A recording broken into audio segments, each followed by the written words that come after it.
James Trafford has rejoined Manchester City. The 22-year-old has signed a 5-year contract and has been assigned squad number 1 for the upcoming campaign.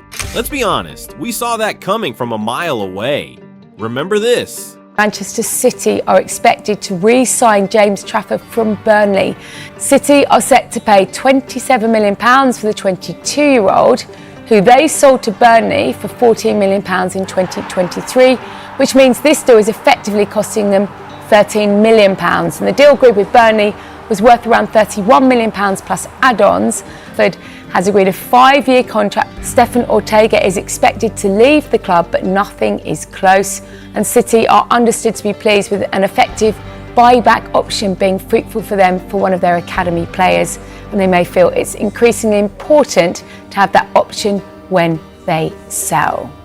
And here we are. But the obvious question is, why did Manchester City have a sudden change of heart to rehire their own player? Did they realize his potential later on? Or does it have something to do with the whole deal itself? Let's talk about it, because this is an interesting one.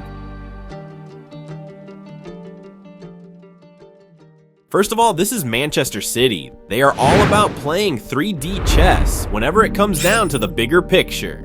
This club understands better than almost any other club that staying 2 steps ahead of everyone is essential in football. Yes, they have their own slip-ups now and then. You could say selling Trafford away was a major slip-up, but at the time, they were making every move at their disposal, so this time was no different. We know that in a football squad, every player plays an important role. That also includes the goalkeeper. They are basically the first line of attack. They've got to set the tempo, control the space, and basically launch half the counterattacks. Goalkeepers aren't just goalkeepers anymore. They're like part-time midfielders with gloves on. And that brings us to City's little problem last season. Remember when Ederson got injured? Yeah, not ideal. Suddenly all eyes were on Ortega. Now, don't get me wrong, he had his moments. But let's be real, the drop-off was noticeable. It was like going from a brand new iPhone to, well, a Nokia brick.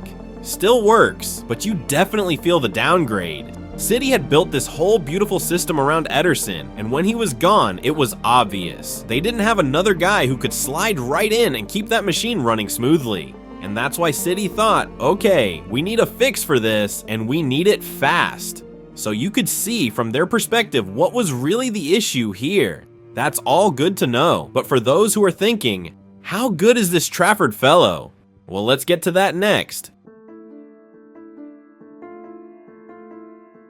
James Trafford's story is kind of wild. Believe it or not, he actually started out as a midfielder at Carlisle United before deciding, you know what, I'd rather stop goals than score them. At 12, he joined City's academy and slowly worked his way up. He was part of the Manchester City Under-18s team that won the 2019-20 Professional U18 Development League and the Under-23s team that won the 2020-21 Professional U23 Development League. But it wasn't until his loan spell at Bolton in 2021 that people really started paying attention. And what a start it was. 4 games, 4 clean sheets, something no Bolton goalkeeper had ever managed before. Then he went on a hot streak, setting the record for most consecutive home clean sheets. He said his time at Bolton turned him from a long, skinny boy into a long, skinny man. The 2022-23 season, legendary. 26 clean sheets, Bolton's Young Player of the Year, and a spot in the PFA Team of the Year. Oh, and just for fun, he also won the EFL trophy. No big deal. Naturally, City offered him a 5-year deal, but Burnley swooped in during the 2023 summer window and signed him for a total of 19 million euros. That price tag made him the 3rd most expensive British goalkeeper ever. No pressure, right? But here's the thing, Trafford thrived. In the 2024-25 championship season, he played 45 games, kept 29 clean sheets, and went 1,000 minutes without conceding a single goal. Burnley conceded just 16 goals the entire season. Unreal. Internationally, he's already a legend. At the 2023 U21 Euros, he didn't concede once in 6 games. Final against Spain, he saved a last-minute penalty to win the trophy. And by January 2025, he was saving penalties left and right, 2-in-1 game against Sunderland, and putting in heroic performances like his 10-save masterclass versus Brighton. He walked away with the Golden Glove, a spot in the Team of the Season, and Burnley's ticket back to the Premier League, all at just 22 years old. Note that down. Now the real question stands, can he handle the pressure the City team faces? The short answer is yes. Now, it won't be smooth sailing from day one. He'll have to compete with Ederson and Ortega, but that's exactly what makes Trafford stand out. He embraces the challenge. Whether it was breaking records at Bolton or stringing together 12 straight clean sheets at Burnley, he's never been fazed. Mentally tough, physically ready, and built for the pressure. Remember, around January, things got interesting.